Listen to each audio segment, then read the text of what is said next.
ពេលដែលលោកអ្នកមានកង្ហារ LG Ceiling Fan នៅក្នុងផ្ទះគឺលោកអ្នកមិនចាំបាច់ត្រូវការប្រើថ្នាំបាញ់មូសឬក៏ឧបករណ៍ចាប់មូសផ្សេងៗទៀតឡើយហើយវាអាចមានប្រសិទ្ធភាពរហូតដល់ទៅ 99.99%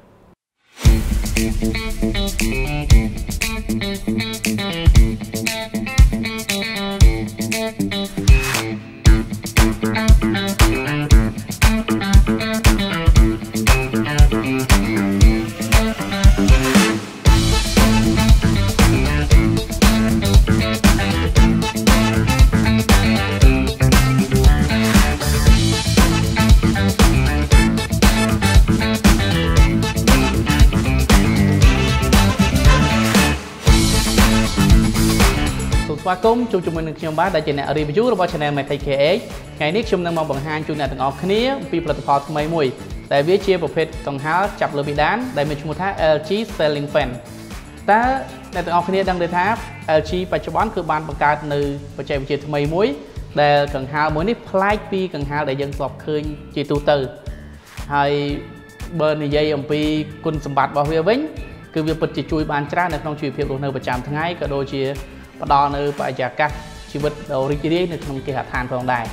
ញ្ចឹងចង់ដឹងថាតើកង្ហារនេះវាមានលក្ខណៈពិសេសយ៉ាងណាខ្លះលោកអ្នកអាចមកធ្វើការតាមដានទស្សនាជាមួយខ្ញុំបាទនៅក្នុងវីដេអូមួយនេះឥឡូវនេះខ្ញុំចង់បង្ហាញដល់អ្នកទាំងអស់គ្នាអំពីភាពខុសគ្នារវាងកង្ហារ LG Ceiling Fan នេះជាមួយនឹងកង្ហារដែលយើងប្រើប្រាស់ទូទៅនៅតាមគេហដ្ឋានហើយអ្វីដែលជាលក្ខណៈពិសេសហើយនឹងតាក់ទាញខ្លាំងមែនទែនទៅលើបច្ចេកវិទ្យាមួយនេះគឺវាមានរូបរាងតូចស្រាលទម្ងន់វាត្រឹមតែ 3.5 គីឡូទេដូចយើងឃើញប្រអប់ធំអញ្ចឹងប៉ុន្តែដល់ពេលយើងលើកមកស្រាលមែនទេអានេះគឺទាំងកេះហ្មងអូខេកាន់ដៃមកខាងបានចុះមកយើងធ្លាប់ឃើញអាដង្ហើលដែលយើងដាក់នៅលើតាមពិដានធំយួរឡើងចង់បាក់ដៃលើកដៃ2ដៃ3អត់ចង់រួចទៀតអញ្ចឹងប្រភេទនេះគឺស្រាលមានសុវត្ថិភាពល្អយើងដាក់នៅលើពិដាននេះយើងអត់សូវបារម្ភហើយបើនិយាយពីសំឡេងរបស់វាវិញគឺវាមានសំឡេងឡើងស្ងាត់មែនតើម្ដងអត់មានការរំខាននៅពេលដែលយើងគេងទេជាពិសេសទៀតនោះគឺសម្រាប់បងដែលមានកូនតូចអាចពិចារណាបានដោយសារតែកង្ហារនេះគឺវាមានបច្ចេកវិទ្យាទំនើបមួយគឺដេញមូសអញ្ចឹងដើម្បីកុំឲ្យខាត់ពេលវេលាយូរគឺយើងនឹងធ្វើការបើកប្រអប់ទាំងអស់គ្នាបាទ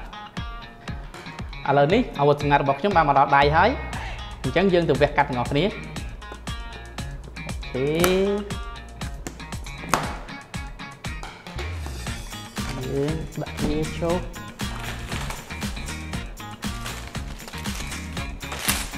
នេះយើង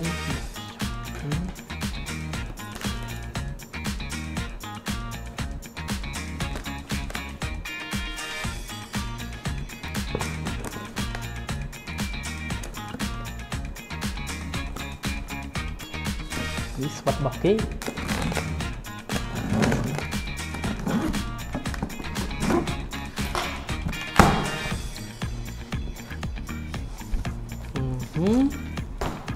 វ៉ាវ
ពីខ្ញុំបានធ្វើការ unboxing រួចហើយឥឡូវនេះសូមបង្វែរអារម្មណ៍អ្នកទាំងអស់គ្នាមកទស្សនាវីដេអូ highlight បន្តិចសិន ឥ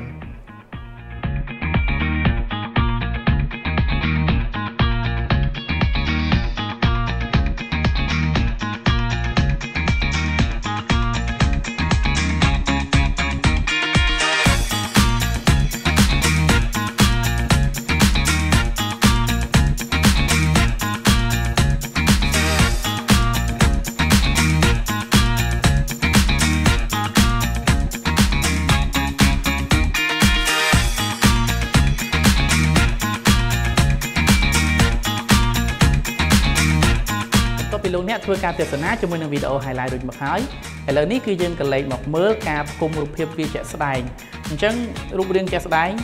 យើងគុំហើយគឺប៉ុណ្នេះអញ្ចឹងយើងកលែងមកមើលការ design វិញគឺពិតជាមានភាពហ្មត់ចត់មែនតើយើងមើលឃើញថាស្លាបរបស់វានេះគឺធ្វើអំពីជ័រទន់ស្វិតអញ្ចឹងពេលដែលយើងប្រើប្រាស់ទៅគឺងាយស្រួលសម្អាតហើយនឹងមិនមានហានិភ័យផ្សេងៗហើយស្លាបរបស់វាវិញគឺជា dual fan បើន័យថាវាមានស្លាបពីរជាន់អាស្លាបសនេះមួយហើយនឹងអាស្លាបតូចខាងក្នុងនេះមួយទៀតប្រភេទនេះអញ្ចឹងខ្យល់ដែលសាចេញមកគឺជះពេញបន្ទប់ហើយអាពីខាងក្រោមនឹងហាលចំហ្នឹងក៏មានខ្យល់មកបាញ់មកបានល្អផងដែរអញ្ចឹងវាធ្វើឲ្យខ្យល់ធម្មជាតិគឺសាយសពពេញបន្ទប់យើងតែម្ដងគ្រប់ទីកន្លែងហើយយើងមើលឃើញថាកង្ហាលដែលយើងប្រើធំជាច្រើនវាមានភាពលំនឹងដោយសារតែវាធ្ងន់ប៉ុន្តែសម្រាប់កង្ហាលនេះវិញគឺ design មករាងស្រាលធំតែ3គីឡូកន្លះទេប៉ុន្តែវាមានលំនឹងដូចគ្នាហើយมันមានលឺសំឡេងនេះគឺសំឡេងតិចមែនតើស្ដាប់ទាំងតែអត់លឺដោយសារតែវាមានគ្រាប់នេះអញ្ចឹងអាគ្រាប់សពកហ្នឹងអាហ្នឹងគឺដើម្បីរ៉ាស់ជាមួយខ្យល់អញ្ចឹងគេ design មកតាំងពីគល់នេះគម្លាតពីគ្រាប់នីមួយចេញពីគល់កង្ហាលរហូតដល់ចុងកង្ហាលហ្នឹងចំនួនគ្រាប់គឺ air flow ដែលវិលមកជុំហ្នឹងគឺវាត្រូវជួរត្រូវសងមកវាទាំងអស់ហ្មងអញ្ចឹងវាធ្វើឲ្យកង្ហាលរបស់យើងมันមានភាពរំញ័រខ្លាំងហើយក៏វាវិលមកសលេងស្ងាត់បានល្អផងដែរហើយចំណែកនៅផ្នែកខាងមុខរបស់វាវិញក៏មានលក្ខណៈពិសេសផងដែរដែលយើងមើលពីខាងមុខវិញមកអូខេខាងមុខនេះផ្ទៃខាងមុខរបស់វាគឺធ្វើអំពីលោហៈរឹងហើយរលោងភ្លឺស្អាតរួមជាមួយនឹងអេក្រង់បង្ហាញ LED អំពីដំណើរការនៃកង្ហាលអញ្ចឹងយើងអាចបញ្ជាវាជាមួយនឹង tele remote control នេះក៏បានឬក៏យើងអាចប្រើជាមួយនឹងកម្មវិធីទូរស័ព្ទដៃរបស់ LG Ceiling Fan អញ្ចឹងពីរហ្នឹងគឺពិតជាជួយឲ្យយើងធ្វើការងារបានច្រើនហើយអាចគ្រប់គ្រងនៅរាល់ប្រតិបត្តិការរបស់កង្ហាលរបស់យើងបានដល់ពេលខ្លះយើងអាច remote បញ្ជាពីកន្លែងធ្វើការមកក៏បានឬក៏យើងចេញក្រៅយើងភ្លេចបិទកង្ហាលយើងអាចចុចបិទក៏បាន